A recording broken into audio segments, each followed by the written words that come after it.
Graça e paz, queridos irmãos.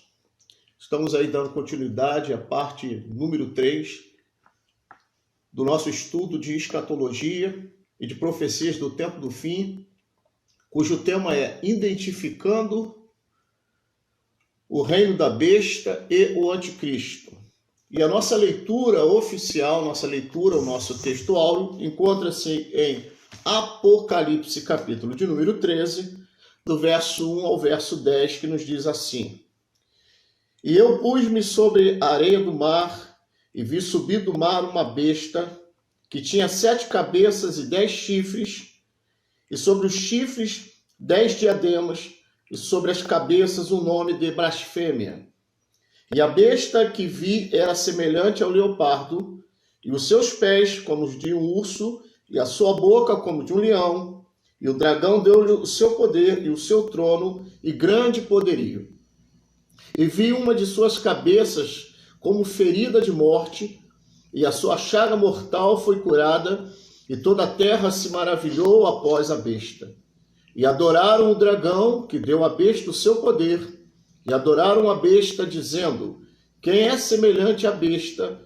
Quem poderá batalhar contra ela? E foi-lhe dado uma boca para proferir grandes coisas e blasfêmias. E deu-se-lhe poder para continuar por 42 meses. E abriu a boca em blasfêmia contra Deus, para blasfemar do seu nome e do seu tabernáculo e dos que habitam no céu. E foi-lhe permitido fazer guerra aos santos e vencê-los. E deu-se-lhe poder sobre toda a tribo e língua e nação. E adoraram-na todos os que habitam sobre a terra, esses cujos nomes não estão escritos no livro da vida do Cordeiro que foi morto desde a fundação do mundo. Se alguém tem ouvidos, ouça. Se alguém leva em cativeiro irá. Se alguém matar a espada, necessário é que a espada seja morto. Aqui está a paciência e a fé dos santos. Amados, semana passada nós começamos a falar sobre a localização geográfica, da onde poderia surgir o reino do anticristo, ou a partir da onde viria o próprio anticristo, que inclusive na lição passada nós falamos que ele é chamado de o Assírio. A região da Síria, como nós falamos na lição passada, fica exatamente ali na região do Iraque, juntamente com Babilônia, e que poderia pegar o sul da Turquia, a Síria, parte do Irã, ali quase na divisa da fronteira com o Iraque, e o Iraque como um todo, toda aquela região do fértil crescente entre o rio Tigres e Eufrates, que é o berço da civilização, que era onde ficou localizado também o Jardim do Éden, quando Deus criou o Jardim do Éden, bem como também a construção da Torre de Babel, com Nimrod, o grande caçador. Então nós vemos que aquela região e todas as nações que aparecem na batalha ou na guerra do Salmo 83, nações que irão contra Israel numa guerra, são nações muçulmanas, são nações do Oriente Médio, são nações circunvizinhas a Israel, e nós estamos caminhando para esse tempo, já que já se passou mais de 70 anos da formação do Estado de Israel. Uma geração bíblica ela dura 70 anos, portanto nós estamos apenas aguardando a festa dos tabernáculos, ou seja, a vinda do Senhor. Mas nós sabemos que haveria o princípio das dores, que antecederia a grande tribulação, dias difíceis, dias trabalhosos, conforme nos fala o apóstolo São Paulo. Mas, irmãos, nós vamos dar continuidade ao nosso estudo da semana passada, e para isso nós vamos ler Miqueias, capítulo 5, do verso 2 ao verso de número 6. Miqueias, capítulo 5, do verso 2 ao verso 6, que diz assim: E tu, Belém Efrata, posto que pequena entre milhares de Judá, de ti me sairá o que será senhor em Israel, e cujas origens são desde os tempos antigos, desde os dias da eternidade. Portanto, os entregará até ao tempo em que está de parto e tiver dado à luz. Então o resto de seus irmãos voltará com os filhos de Israel. E ele permanecerá e apacentará o povo na força do Senhor, na excelência do nome do Senhor, seu Deus, e eles permanecerão, porque agora será ele engrandecido até os fins da terra. E este será a nossa paz, quando a Síria vier à nossa terra, e quando passar sobre os nossos palácios, levantaremos contra ela 7 pastores e 8 príncipes dentre os homens. E esses consumirão a terra da Síria à espada, e a terra de Nimrode, nas suas entradas. Assim, nos livrará da Síria, quando vier à nossa terra e quando colgar os nossos termos. Portanto, amados irmãos, vemos aqui claramente, né, nesse texto, né, uma referência à Síria, uma referência ao Messias, ao Machia, a Jesus, nasceria de uma virgem, seria o príncipe da paz, né? E aqui fala, com certeza, fala acerca ali da mesma profecia do profeta Zacarias, quando Jesus voltará no Monte das Oliveiras, na batalha do Amargedon.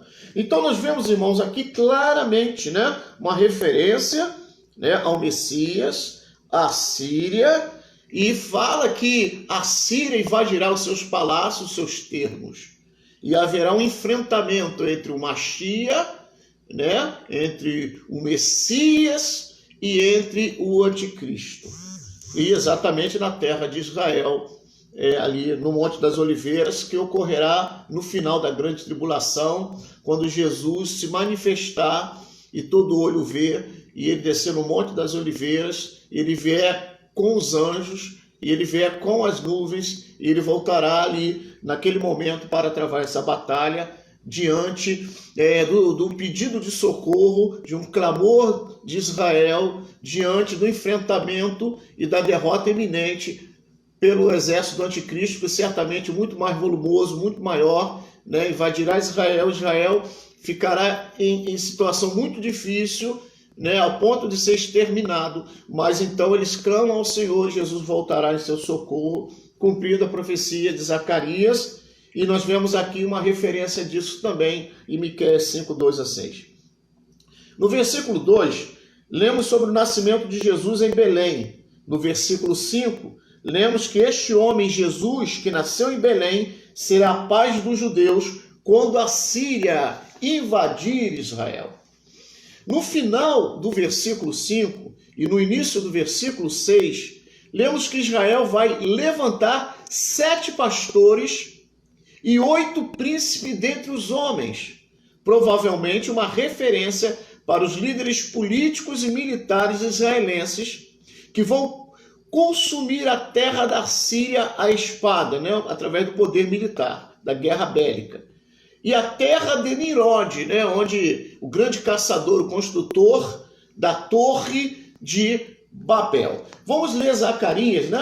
Como eu falei, não tem como a gente não ler o profeta Zacarias, não tem como a gente não citar Zacarias. Zacarias capítulo 12, versículo 6. Zacarias capítulo 12, versículo 6, que diz assim: naquele dia, porém, os chefes de Judá, como uma brasa ardente debaixo da lenha, e como um facho entre as gavelas, e da direita e à esquerda, eles consumirão a todos os povos ao redor, e Jerusalém será habitada outra vez no seu próprio lugar, mesmo em Jerusalém. Então nós vemos aqui uma referência muito parecida com o texto de Miqueias, ali no capítulo de número 5, do verso 2 ao 6. Nós vemos aqui que Zacarias também faz uma referência sobre príncipes, sobre chefes militares, né, que vão travar essa batalha contra Nimrode, contra a Síria, e vai travar essa batalha contra o anticristo, né, na famosa batalha do Amargedon, no vale de Meguido ou no vale de Josafá. Então nós vemos aqui claramente essa referência também em Zacarias 12, versículo 6. Então, no final do versículo 6, lemos que ele, o homem nascido em Belém, lembra que Miqueias falou, e tu, ó Belém de Efrata, né? Uma referência ao nascimento de Jesus. Jesus nasceu em Belém. Nasceu em Belém, Betlehem, casa de pão. Jesus é o pão da vida, e o pão da vida tinha que nascer na casa de pão, né? Pão é feito na padaria. Então, Jesus, o pão da vida, nasceu em Betlehem, na casa de pão. Então, nós vemos que Miqueias faz essa referência. E vai libertar Israel da Síria quando ele entrar nas fronteiras israelenses. Eu creio que eles virão pela Síria, atual Síria, né? Pela fronteira da Síria. Na Guerra dos 6 Dias ocorreu isso, eles vieram pelo sul, né? Do Egito, ali na península do Sinai, e também vieram pelas colinas de Golã, na Síria, né? O exército, e além de um grupo que veio da Jordânia. Mas os dois principais focos de invasão na Guerra dos 6 Dias foi as colinas de Golã e ali a península do Sinai, o Egito e a Síria, né? Apoiada pela Liga Árabe e também pela extinta União Soviética, né? A União das Repúblicas Socialistas Soviéticas, que vendiam as armas, os tanques, os aviões e todo o armamento para os países árabes que invadiram Israel. Então nós vemos claramente que logo em seguida, depois, Israel acaba tomando, né, as colinas de Golã, da Síria, e mantém sob o domínio de Israel até os dias de hoje, né, as colinas de Golã, que é uma espécie de terra tampão que ajuda Israel a se defender, porque o Mar da Galileia, Israel, fica abaixo do nível do mar. Então, as colônias judaicas, fazendas judaicas, eram alvejadas de cima das colinas de Golã pelo exército sírio, né? Isso hoje já não ocorre. Por quê? Porque Israel tomou as colinas de Golã e isso criou uma espécie de barreira de proteção para os moradores e as colônias, né, os kibbutz de Israel que ficam ali no vale do Mar da Galileia, né? Muito bem, vamos lá. Observe que Jesus, né, vai libertar Israel da Síria, que vem da terra de Nirode. A terra de Nirode era estabelecida na terra de Sinar, segundo as Escrituras. Em Gênesis, capítulo de número 10, do verso 8 ao 12, nós lemos: Cuxi gerou a Nirode, o qual começou a ser poderoso na terra. Foi valente caçador diante do Senhor. Daí dizer-se, como Nirode, poderoso caçador diante do Senhor. O princípio do seu reinado foi em Babel, Ereque, Acade e Canel, na terra de Sinar. Daquela terra saiu ele para a Síria e edificou Nínive, Reobote, Ir e Cala, e entre Nínive e Cala, a grande cidade de Recém. Tá? Gênesis capítulo 10, versículo 8 ao 12. Então aqui, né, descreve quem foi Nirode. Nós conhecemos ele exatamente porque ele era marido de Semíramis, pai de Talmuz. Ambos viraram Deus, entidades, né, antagônicas ao Deus de Abraão, Isaque e Jacó. Né? Baal, Ishtar, rainha dos céus, Semíramis, e Talmuz, né, que segundo a tradição nasceu de Semíramis virgem e representa o sol. Exatamente, né? O diabo faz oposição por imitação, imitando Jesus, o sol da justiça. Então nós vemos aqui uma clara alusão, tanto que na religião egípcia existe lá, né, a cruz de Osíris, né, com aquele sol que representa Talmuz, e também existe a cruz de Talmuz, né, uma referência à crucificação de Jesus, né, ou seja, a imitação da obra de Jesus. Então nós vemos aí que Satanás ele faz oposição por imitação sempre. Então nós vemos claramente quem era Nirode. Note-se que no início do reino de Nirode foi Babel, né? A Torre de Babel. Ereque, Acade e Cainé na terra de Sinar, antiga região do Iraque, ali na Babilônia, entre o rio Tigre e Eufrates. Então da terra saiu Assur, hebraico para a Síria. Por quê? Porque a Síria, ela se origina de Assur. O Assur, né, é a origem dos assírios. Daí a palavra Assíria, Assur, Assíria. E edificou a cidade de Nínive, a cidade de Reobote e de Cala. E também a cidade recém entre Nínive e Cala. Todas essas cidades foram estabelecidas na terra de Sinar, também conhecida como o país da Babilônia, que é a área geral do atual Iraque. Nínive, que mais tarde tornou-se a capital da Síria, ainda hoje existe e está localizada perto da cidade de Mossul, inclusive cidade natal do famoso presidente iraquiano Saddam Hussein, que dentro do Islã ele era sunita, era um governo sunita dirigindo a maioria de xiitas no Iraque, porque a maioria dos muçulmanos no Iraque são xiitas. Os sunitas são minoria e uma minoria de curdos e havia uma minoria de cristãos. No norte do Iraque fica então a região de Mossul, no norte do Iraque. Muito bem. Mica saiu do seu caminho para nos informar que o anticristo será etnicamente um assírio, que vai surgir na região da antiga Assíria e Babilônia, também chamado de Terra de Sinar, hoje conhecido como Iraque.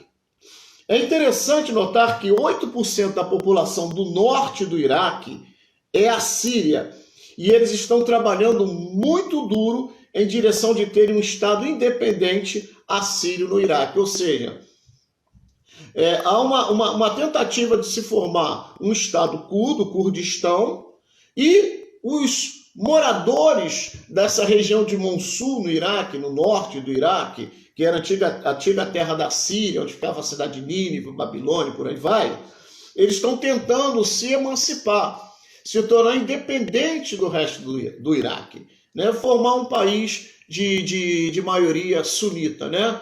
Ali na região norte do Iraque, na região de Mossul, exatamente a região da terra da onde surge Nimrod e a cidade dos assírios, a cidade de Nínive, a cidade de Babilônia. Então nós vemos claramente isso acontecendo, principalmente depois da guerra do Iraque, da guerra do Golfo, né? Porque hoje há um conflito interno no Iraque entre sunitas e xiitas. Por exemplo, o Estado Islâmico era sunita. O Estado Islâmico ele é de linha sunita, né? Era alinhado principalmente com a Arábia Saudita. Vamos lá. Se a Síria se tornar uma nação independente no futuro, ela poderia muito bem se encaixar na descrição do chifre pequeno de Daniel, capítulo 7, do verso 20 ao 24, que diz assim: e também a respeito dos 10 chifres que ele tinha na cabeça, e do outro que subiu, e diante do qual caíram 3, isto é, daquele chifre que tinha olhos, e uma boca que falava grandes coisas, e parecia ser mais robusto do que os seus companheiros. Enquanto eu olhava, eis que o mesmo chifre fazia guerra contra os santos e prevalecia contra eles, até que veio o ancião de dias e foi executado o juízo a favor dos santos do Altíssimo. E chegou o tempo em que os santos possuíram o reino. Assim me disse ele: o quarto animal será um quarto reino na terra, o qual será diferente de todos os reinos. Devorará toda a terra e a pisará aos pés e a fará em pedaços. Quanto aos 10 chifres daquele mesmo reino, se levantarão 10 reis, e depois dele se levantarão outro, o qual será diferente dos primeiros, e abaterá a 3 reis. É interessante, irmãos, nessa leitura, que nós já tínhamos feito essa leitura em lições anteriores, Daniel 7, 20 a 24, é interessante notar que o próprio Deus menciona a Síria como uma nação existente durante o milênio, né? Nós vemos isso aonde? Nós vemos isso em Isaías, né? Deus fazendo essa referência à nação da Síria no milênio, né? Porque independentemente de Mossul se separar do Iraque, né? De qualquer maneira, a Síria Nínive, Babilônia, fica no atual Iraque, ou ficava na antiguidade no atual Iraque.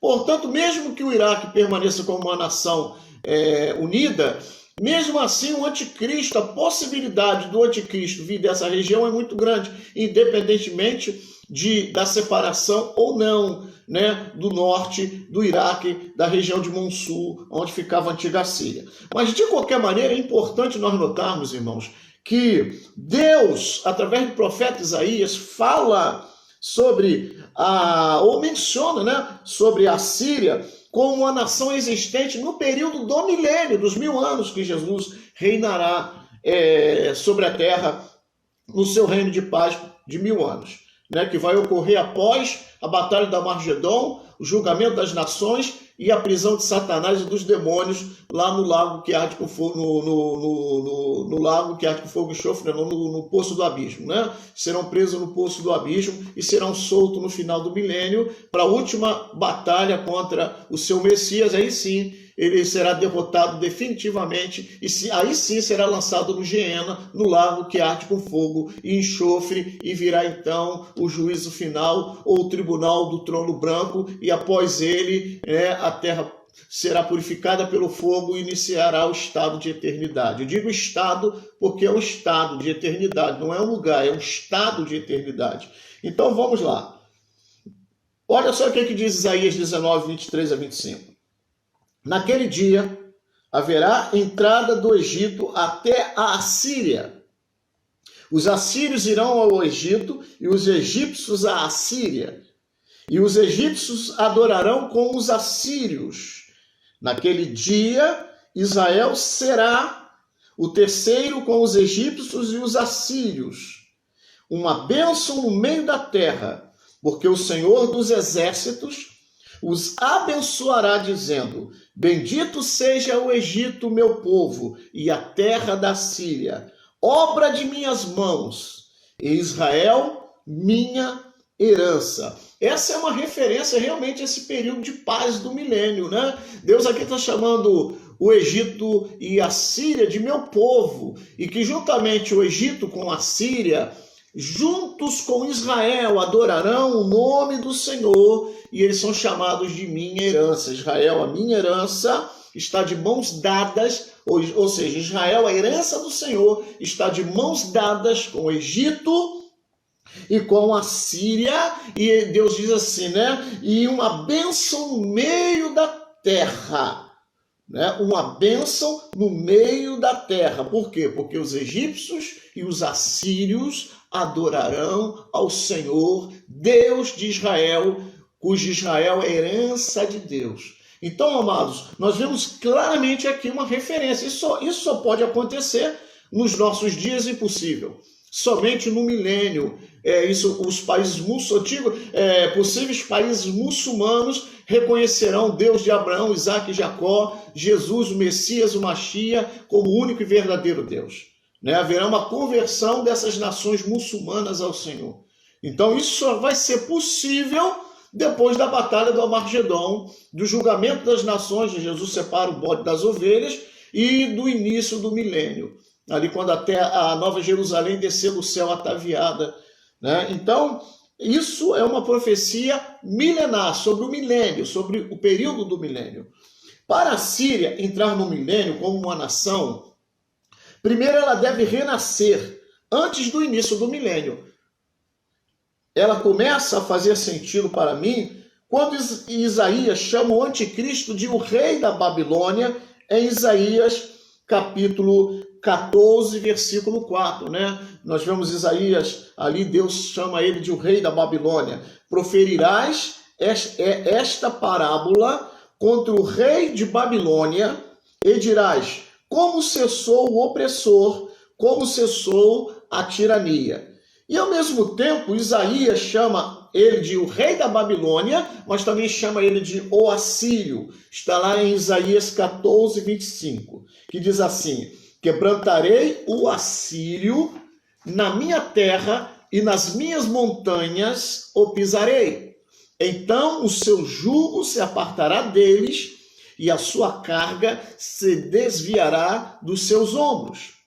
Ele será um assírio que se levantará de um estado recém-nascido chamado Assíria, na região da antiga Babilônia, que ele também é chamado de o rei da Babilônia, no atual Iraque, e eventualmente tornar-se-á o rei da Babilônia quando ele conquistar o Iraque como um dos 3 reis que cai diante dele, que então se torna uma das nações que são descritas na descrição física da besta em Apocalipse, capítulo 13, versículo de número 2. Nós não vamos entrar aqui em detalhes, mas existe o nosso estudo que a grande Babilônia, ela fica na cidade de Meca, ela fica na Península Arábica, ela fica na Arábia Saudita, lá, exatamente, né? Meca seria a grande Babilônia, e não Roma, não ali a capital da Igreja Católica, o Estado de Roma, onde está ali o Vaticano, mas sim Meca, né? Meca, por vários detalhes que nós não vamos aqui abordar, porque seria um outro estudo, que nós deveríamos dar esse estudo, né? Falarmos apenas desse assunto, mas tudo aponta para a Península Arábica. Lembra que Ismael, filho de Abraão, é o pai dos árabes, né? É o pai dos árabes. Ismael, ele gerou 12 príncipes, gerou 12 tribos árabes, né? É importante lembrar disso. Assim como Israel, né, deu origem a Israel e as tribos de Israel, né? Ismael também deu origem às tribos árabes. Então, esse conflito existe desde aqueles dias, desde Ismael e Isaac, né? Desde Ismael e Isaac. Então, é importante nós entendermos isso e nos reportarmos a isso, tá? Mas, num possível estudo, nós falaremos sobre Babilônia como sendo a cidade de Meca, né? Pelas características que Roma fica longe do mar. Na profecia do Apocalipse aqui, na revelação do Apocalipse, fala que os marinheiros do mar vê a cidade, né? A cidade fumegando, a cidade sendo queimada, e é impossível isso em Roma, né? Não tem como ver do navio a cidade de Roma. Muito bem, mas isso é para um outro estudo. Vamos lá. O Iraque é a Babilônia que é simbolizada pelo leão na descrição da besta. Mas o que aconteceu com o título de príncipe de Tiro? Isso não faz dele um libanês. Se Ezequiel estava realmente referindo-se ao anticristo como príncipe de Tiro, a única explicação plausível que posso dar é esta: o anticristo vai se tornar ambos, tanto o rei de Babilônia como o rei de Tiro, quando ele conquista o Iraque e o Líbano e torna a capital comercial destas nações. Parte do seu reino, mas o que não o exclui de ser etnicamente um assírio, que sobe de uma nação renascida, recém-assíria no Oriente Médio, o que provavelmente irá ter um lugar dentro da região do Iraque. Isso é muito fácil de se entender. Por quê? Porque hoje o Líbano, o sul do Líbano, é controlado pelo Hezbollah. E o Hezbollah é um grupo terrorista islâmico que segue a linha muçulmana xiita. O Iraque é de maioria xiita, hoje é totalmente ligada ao Irã. O Irã hoje mantém, né, financeiramente, né, o Hezbollah para os ataques, né, ali no norte de Israel, e também envia armas para o Hezbollah através da Síria. Então nós vemos presença do Irã na faixa de Gaza, nós vemos a presença do Irã no sul do Líbano, nós vemos a presença do Irã xiita na Síria e nós vemos a presença do Irã também no Iraque. Portanto, hoje a influência xiita no Iraque, na Síria e no Líbano é muito forte. Existem bases, né, da guarda revolucionária iraniana, por exemplo, na Síria. Há pouco tempo, Donald Trump matou o general, né, o principal general da guarda revolucionária iraniana ali, através de um míssil lançado por um drone ali no Iraque. Então nós vemos, irmãos, que claramente esse rei, a partir que ele parte do Iraque, ele vai ter o apoio principalmente de todos os muçulmanos, mas principalmente dessa vertente do islamismo, que é os xiitas, né? Vamos lá. Isaías também se referiu a ele como o assírio. Em Isaías 30, lemos algo muito interessante. Isaías capítulo 30, versículo 30 e 31, que diz assim: o Senhor fará ouvir a sua voz majestosa e fará ver o golpe do seu braço, que desce com indignação de ira, no meio de chamas devoradoras, de chuvas torrenciais, de tempestades e de pedra de saraiva. Porque com a voz do Senhor será apavorada a Síria, quando ele a fere com vara. Lembra que o apóstolo João, na ilha de Pátmos, na visão do Apocalipse, ele fala que Jesus virá julgar as nações com vara de ferro. É uma referência exatamente a Isaías, né? Ele virá não no contexto sanguinolento, mas como o Rei dos Reis, Senhor dos Senhores, para julgar as nações com vara de ferro. E como ele virá nessa batalha do Armagedon, né, contra o exército do anticristo, que será um exército basicamente de nações muçulmanas, ali no Vale de Meguido, quando Israel estará cercado de frente a Jerusalém. Nós vemos então, irmãos, que o profeta Isaías, ele fala exatamente do julgamento do Senhor, aonde Deus apavora a Síria e a julga com vara de ferro. Este versículo diz que o assírio, o anticristo, será destruído pela voz do Senhor. Poderia ser isso o que Paulo tinha em mente quando escreveu lá em 2 Tessalonicenses, capítulo 2, versículo 3 ao 4 e o versículo 8, que diz assim: ninguém de nenhum modo vos engane, porque isto não acontecerá sem que primeiro venha a apostasia e seja revelado o homem da iniquidade, o filho da perdição, o qual se opõe e se levanta contra tudo que se chama Deus ou é objeto de culto, a ponto de assentar-se no santuário de Deus, ostentando-se como se fosse o próprio Deus. Então, versículo 8, será de fato revelado o iníquo, a quem o Senhor Jesus matará com o sopro de sua boca e o destruirá pela manifestação de sua vinda. Essa vinda aqui não se trata do arrebatamento, tá?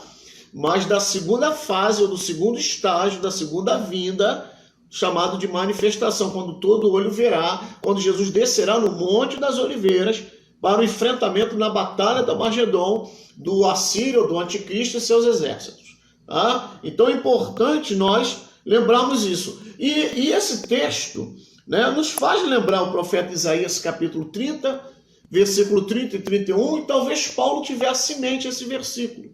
Talvez Paulo estivesse ali tendo a revelação, né, do versículo 30 e 31 do capítulo 30 de Isaías.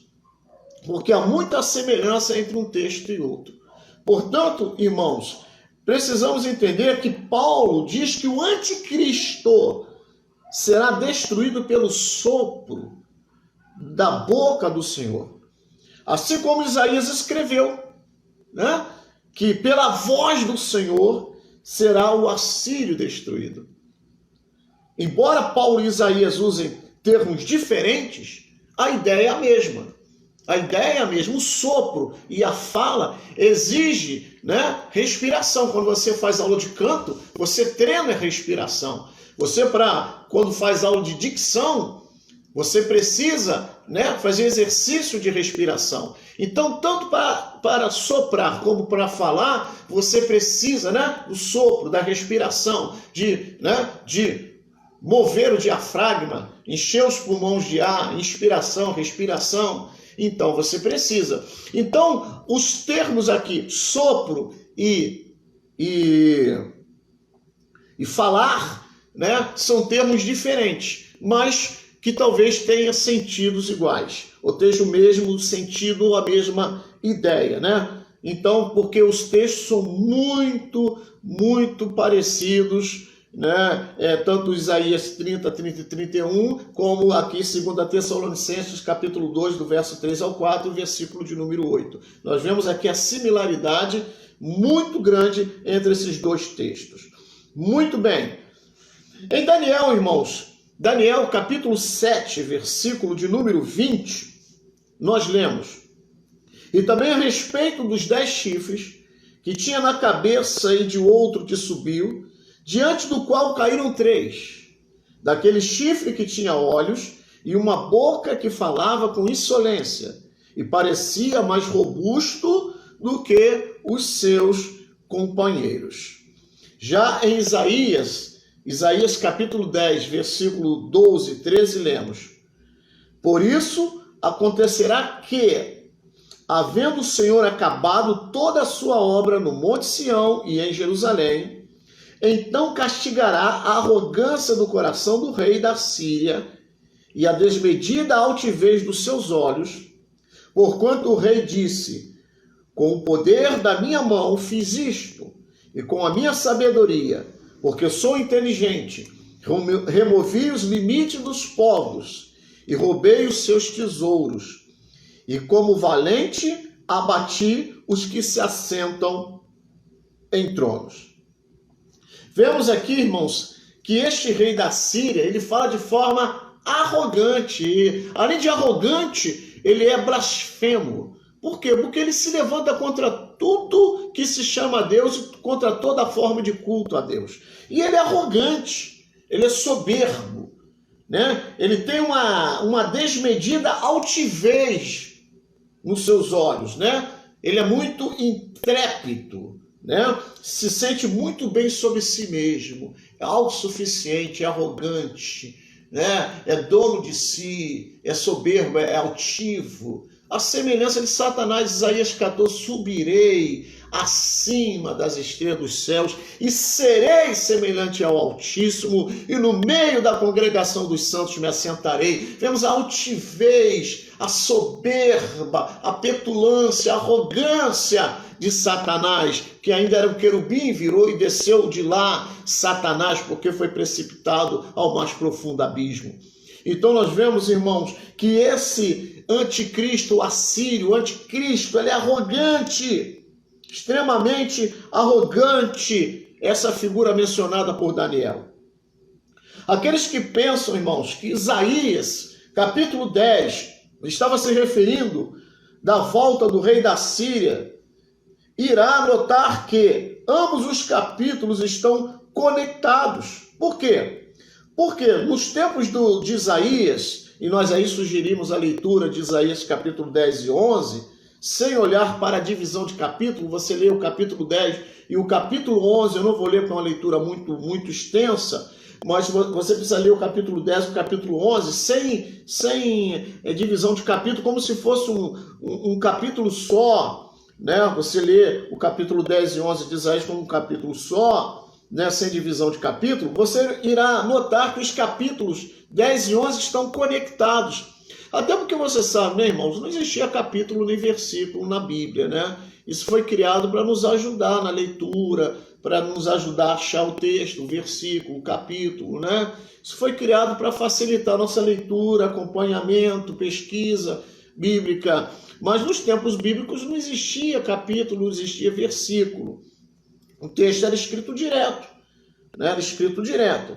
Então nós vemos aí, irmãos, que terminando com o reino milenar de Cristo e da salvação de Israel pelas mãos do Senhor, então nós vemos aí a derrota do anticristo ou do assírio, a salvação de Israel e o início do milênio, né? Conforme descrito por Isaías, por Zacarias, né? Pelos textos e pelas profecias no tempo do fim. Mas aí você precisa ler o capítulo 10 e o capítulo 11 inteiro para você entender claramente isso, que, né, eles estão, né, sem essa divisão, eles estão interligados, e você vê claramente, né, a salvação de Israel quando Jesus voltar, quando ele estiver cercado pelo exército do anticristo, né, a batalha do Armagedon, e você vê claramente ali depois o início do milênio, né? E como Israel será salvo pela mão do Senhor.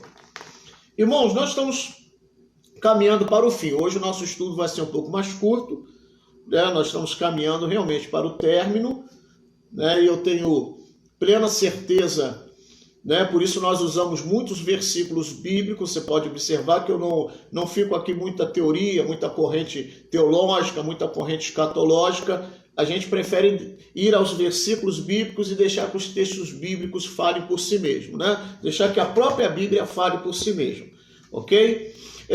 Muito bem, irmãos. Alguns podem até objetar, né?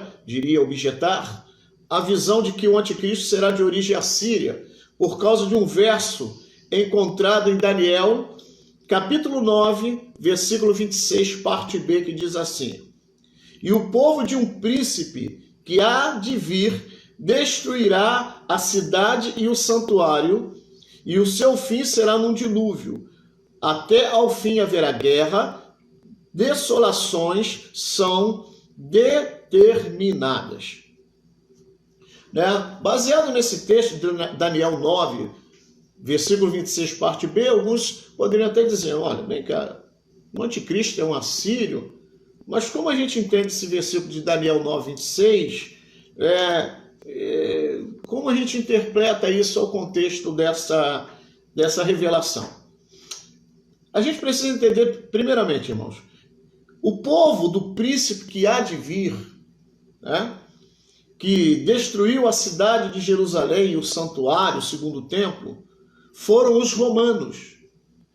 Aí a gente precisa entrar nas 70 semanas de Daniel, que eu não vou entrar aqui no contexto, eu até vou botar, temos o gráfico dele aqui no vídeo, nós vamos botar o gráfico dele no vídeo, mas a gente precisa entender que aqui trata-se das 70 semanas de Daniel.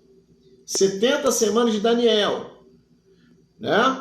Vemos, portanto, que é uma referência a esse quadro escatológico, né, que Daniel traça nas 70 semanas de Daniel, né, que culmina com a última semana de 7 anos, porque os 70 anos, na realidade, são 70 anos de anos, multiplicado por anos, né? Daria 490 anos, ou 70 vezes 7. Então, a gente... Né? Numa próxima oportunidade nós vamos estudar Daniel, nós vamos estudar as 70 semanas de Daniel, que é um assunto empolgante, todo mundo gosta, ama estudar esse assunto, mas hoje nós não vamos abordar porque está fora do contexto da nossa lição, daquilo que nós estamos estudando, né? Nós estamos aqui identificando o reino da besta e o anticristo, né? Apesar que na visão, nas 70 semanas de Daniel fala sobre o anticristo, né?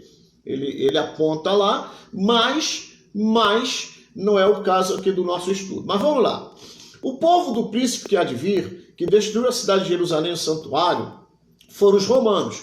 Essa destruição ocorreu no ano 70 depois de Cristo, né, através, né, dos romanos, com o general Tito, filho do imperador Vespasiano, e toda essa destruição foi descrita por Flávio Joséfo na História dos Hebreus. Um livro que é vendido aí, você pode comprar, e tem a História dos Hebreus, e lá ele fala profundamente, até porque ele fez parte do Levante contra os romanos.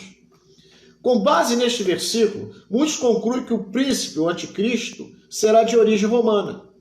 Alguns até acreditam que ele será um italiano, mas a opinião geral é de que ele virá do Ocidente. Essa é a interpretação mais antiga, mais geral, mais ensinada, que ele vai vir de Roma, vai ser um italiano, vai vir da União Europeia, e essa tem sido, né, aquilo que eu aprendi no início e que eu ensinei durante muito tempo no seminário e estudos de escatologia e tal. Porém, todavia, entretanto, né, hoje essa visão tem mudado até diante dos acontecimentos geopolíticos e de tudo que está ocorrendo no mundo, coisa e fatos esses que no passado nós não tínhamos. Não tínhamos essa tecnologia que temos hoje. Nós não tínhamos, né, essa gama de informações que temos hoje. Hoje, na realidade, há muita informação e pouco conhecimento. Deus não manda ter informação, manda ter conhecimento. O povo de Deus não é destruído por falta de informação. O povo de Deus é destruído por falta de conhecimento.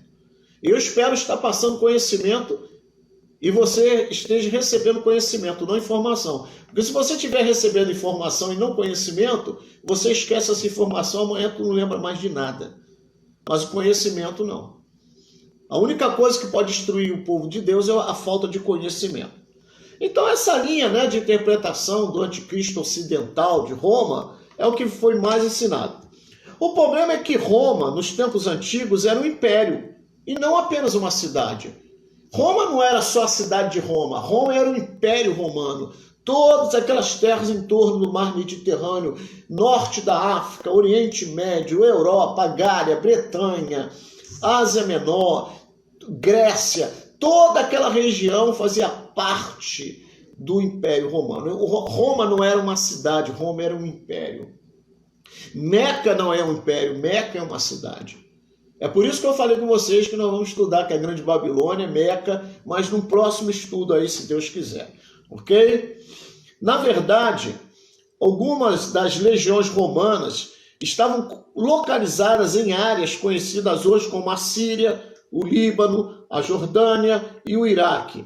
Por isso é plausível concluir que os soldados romanos que estavam envolvidos na destruição do Segundo Templo eram de ascendência árabe e assíria. Por quê? Porque o Império Romano ele era composto de soldados de várias etnias, de várias nações conquistadas.